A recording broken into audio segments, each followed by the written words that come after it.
Hello, good people, and thank you so much for checking out my channel. I hope you guys have been having a great day.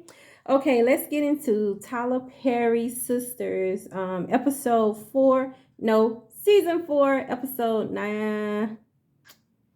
Season 4, episode 10.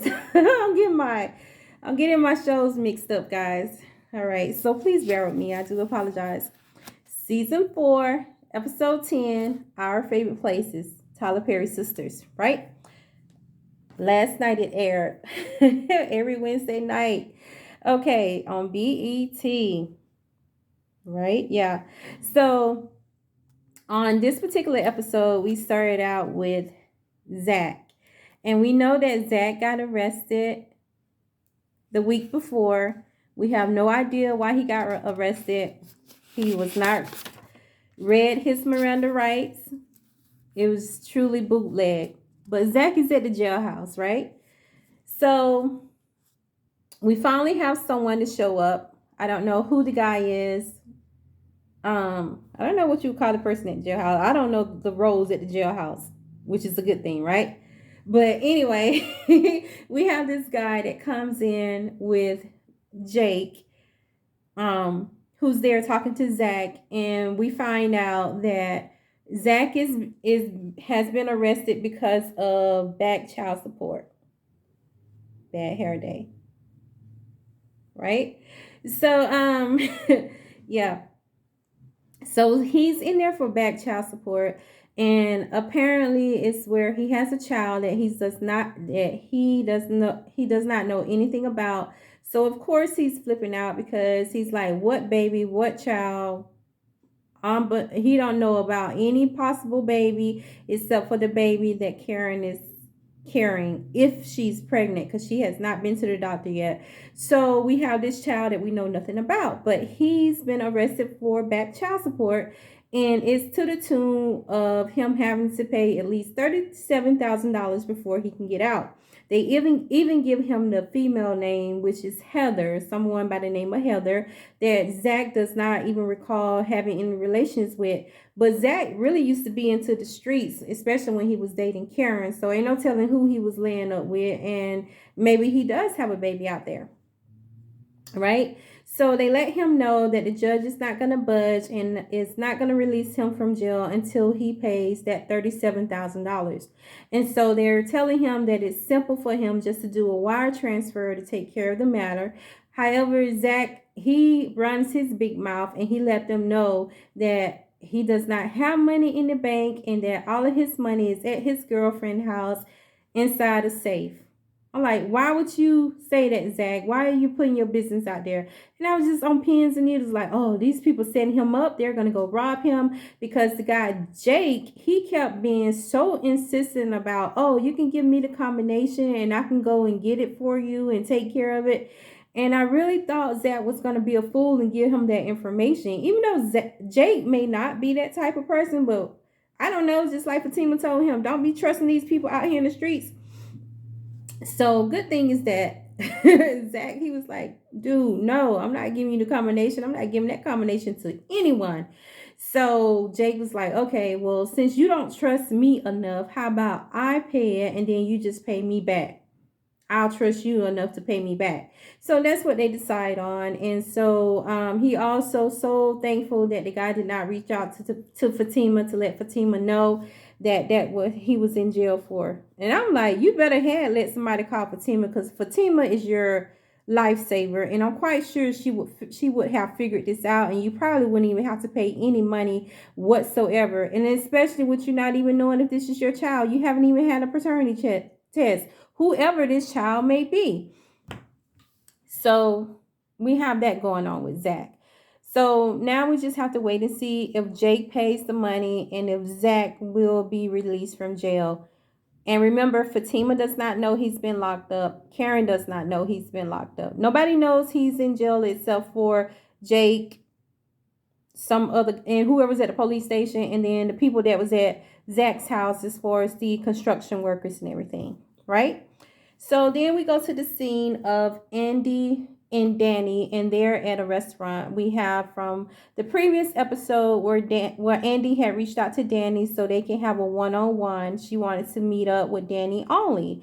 And so we find out from their meetup that Andy, she just pretty much want to hear what she want to hear, and she knows she can get that from Danny, as far as, yeah, keep those things that Gary bought you. Keep the car, the Rolls Royce, keep the penthouse. Why not, so those are things that Danny would tell her, and those are things she wants to hear. And Danny, she tells her that. She was like, oh, why are we here? What happened to the other girls? We never have this one-on-one. And so Danny said, yeah, I know you're here because you want me to say what you want to hear. And so Danny tell her those things, but she also makes it clear that she don't feel that Andy and Gary should be together.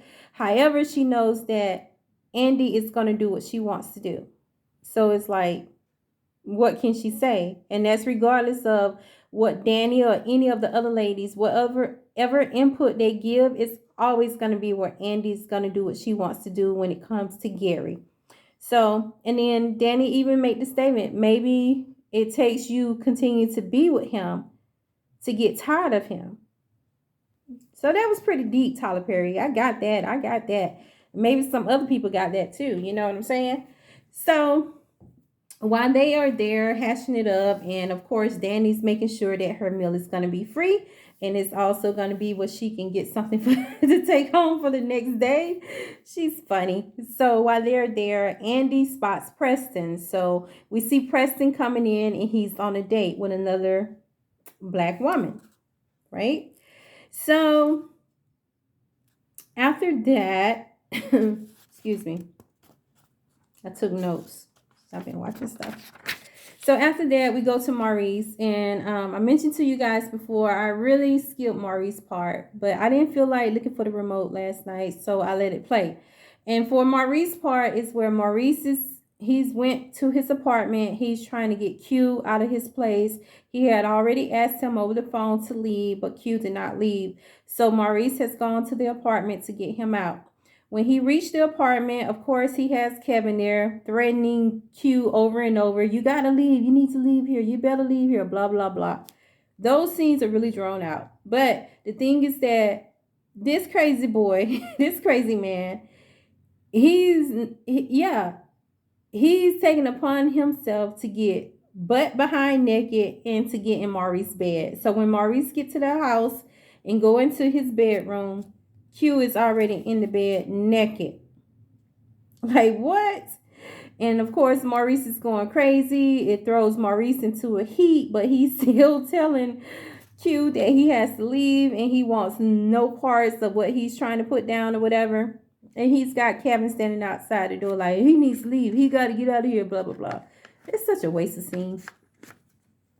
So then we go to Karen and Pam, her nosy receptionist at the beauty salon. And Pam, she's reached out to her people that she know on the streets that can get information. So she's had her people to follow up on the lady that's been coming around asking about Zach. And so she learns from her street people that particular chick is a police officer.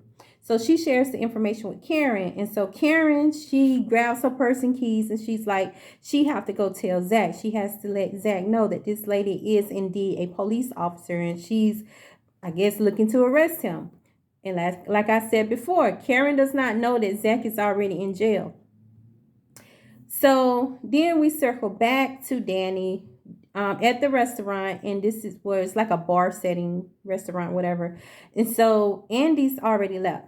Danny's still there. She's getting ready to leave, but before she leaves, she stops by the bar where Preston and his date is sitting. And of course, she has to stop and have her little back and forth with Preston, and especially about him being out, and then he's out with another African-American woman. I don't think him and Danny used to go out like on dates or anything like that, but I think that was mostly because of Danny. She wasn't trying to go out with him.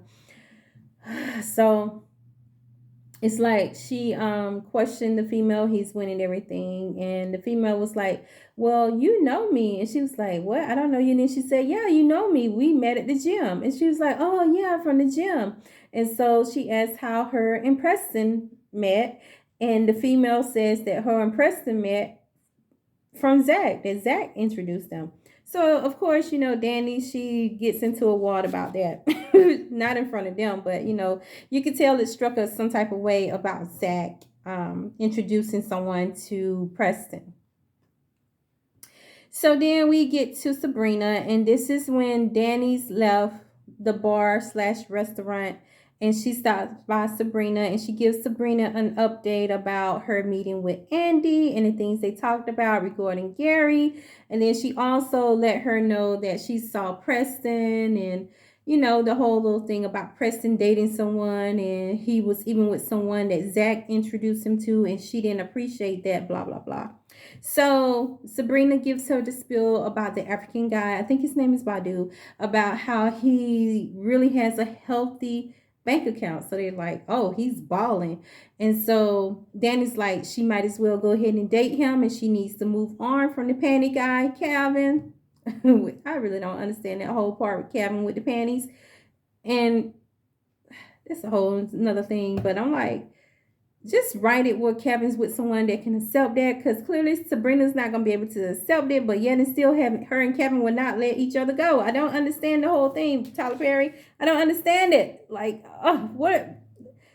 I don't know. So Danny takes Sabrina's phone, her cell phone, and she texts the guy, and they like go back and forth in a little conversation. Danny's pretending to be Sabrina, and what she ended up doing is setting up a date for Sabrina and the guy, and that's where that takes off from. We circle back around to Andy. I don't know why. So we circle back to Andy, and then we have Andy who I want to say she receives a call from the guy that owns the firm, and I cannot remember his name. She receives a call from him, and he mentions to her that he's on his way back to Atlanta. He's on his private jet, and he's on his way back to Atlanta. He wants to go out to dinner with her, and she tells him no, not tonight, maybe tomorrow night they'll go out for drinks or whatever. So they decide on that. But as soon as she hangs up with him, I don't even think the phone had a little dial tone to the end of it, she is texting Gary about meeting up with him for dinner. So I guess Andy is going to try to play the field. Okay, girl, set yourself up to get choked. And then, well, Gary's going to flip out on her. Well, he squeezed her till she passed out one time or whatever. So hopefully he won't choke her. No domestic violence at all. Not trying to condone that. It's a TV show. And then we get to Fatima, and Fatima goes to Zach's place, and when she pulls up, she finds Karen outside. Because remember, Karen's rushed over to Zach's place to try to let him know about the woman that's an actual police officer. And so Fatima's asking Karen what's up, what's going on, and Karen's like, she's there to see Zach, and she's been calling Zach, but he won't come outside, and she sees his car outside, and she's just gonna wait there, and she don't know why he's ignoring her. And then Fatima was like, well, you can come in. I love Fatima. She invites her into the home, but Karen's like, no, she don't want to go in. She has like this too, and she even goes into why she had an attitude, because she feels that, well, she don't understand how Zach can have all this stuff going on for himself when he was not doing that when he was with her. And so Fatima, she pretty much breaks it down to like, sometimes we're just not a fit for the particular person that we're with at the time. And, it just because it don't work out for you and that person doesn't mean that it's not going to work out for them when they move on to the next person. Pretty much it's all about growth. So you can be with someone and they can be stagnant as far as where they are in life at that time, and then maybe later on when they move on to someone else, or even if when they're with you, they may grow mentally, whatever, and things just change. You never know. So Pretty much that's what Fatima was trying to tell Karen.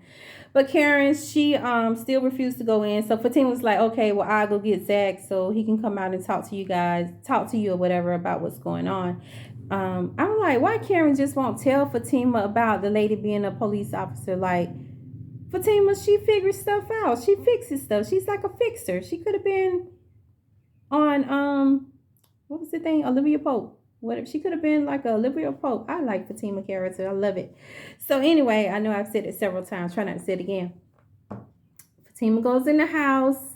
She's thinking Zach is there too because she saw the car outside. And remember, she don't know that he's in jail. She goes in the house. The contractor's there, and then the lead guy, he shows concern about not being paid. And then Fatima's like, what do you mean, haven't Zach been paying you guys? And he was like, yeah, but I don't know how things are going to be now. And she was like, what do you mean? And then he said, oh, you didn't know? And so he fills her in about Zach being arrested earlier that day at the house or whatever. And so Fatima, she immediately thinks that Hayden has something to do with the arrest of Zach. So she calls Hayden up and she threatens his life. So hopefully she won't go over there and kill him or have him to go from crutches to the wheelchair. We will see what happens on the next episode. So that's where we are with that situation with Zach, Fatima, and Karen. And so Fatima goes outside and she lets Karen know that Zach is not there. She don't tell him. Her and Karen pretty much the same in a sense because she don't even share the business with Karen about Zach being arrested or whatever. So Karen gets pissed off and she leaves. So I don't know if she thinks that Fatima is lying about Zach being in the house or whatever. I'm tired of Karen. Anyway. So we have it where later on we see Karen back at her place and she gets a call from Aaron. Aaron is really a bugaboo, but I guess he really loves Karen. And so he's took it upon himself to book her an appointment with his people that he knows at this healthcare facility. And she's concerned that they won't take the insurance that she have. And he's like, don't worry about it. He's going to take care of everything. So he's really trying to be there for her, even though she don't want that. She wants Zach or whatever. And he even offers to bring her ice cream. She's like, no, she don't want that. So I guess they're going to go to the doctor together for her doctor's appointment. And maybe we'll see that on the next episode where she actually goes to the doctor to confirm if she's pregnant or not. All right, so we come back to Sabrina, and this is how we end the episode from last night. Sabrina goes to the restaurant to meet the guy Badu. He has a nice setup. Of course, they're in VIP, so it's like they're having the best of the best. And then out of nowhere, we have Kevin. I don't know where Kevin came from. So Kevin comes in and he sits down at the table and he said that he's going to interrupt their date just the same way that Badu interrupted his date with Sabrina a few weeks ago. Why? I don't know. I really don't even understand the whole Kevin and Sabrina situation because it's like Sabrina's not comfortable with the situation of Kevin being so open where he's comfortable with wearing women panties and having other things go on with him that's like considered strange, especially to Sabrina. So I'm like, why can't we just have them either they're going to get together, or it's going to be where we have another character on the show that Kevin can date or something like that, or even an imaginary character. Just put Kevin with somebody and stop this whole charade with Sabrina. I just think it could be better than that. Anyway, so that was the episode of Tyler Perry Sisters Season 4, Episode 10, Our Favorite Places. So, and I guess it was named Our Favorite Places from when Danny and Andy was at the restaurant and Preston came with another woman to what they consider one of their favorite places. I don't know. That was the only place that I could think of that it would be relevant to. But overall, it was an okay episode. It kept my attention. I want to say thank you once again for checking out my channel. I hope you guys continue to have a great day. Bye.